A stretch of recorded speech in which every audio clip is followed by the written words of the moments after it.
name is Reynaldi I'm from Electromedical Engineering, Kementerian Kemenkes Kesehatan Surabaya. I will show you about the operate this device. This is a SPO2 or pulse oximeter with BPM. Okay, first you must put the finger on in the device and click the button to turn on.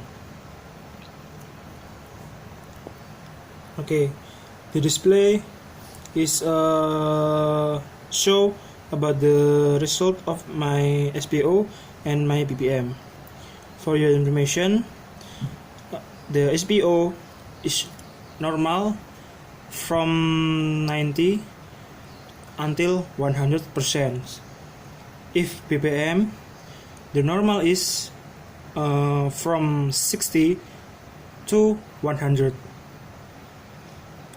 This button can use change mode for 4 mode. This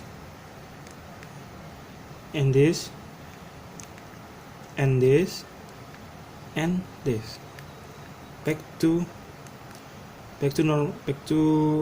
normal again. You can see the result of my BPM and SPO. Yes, okay.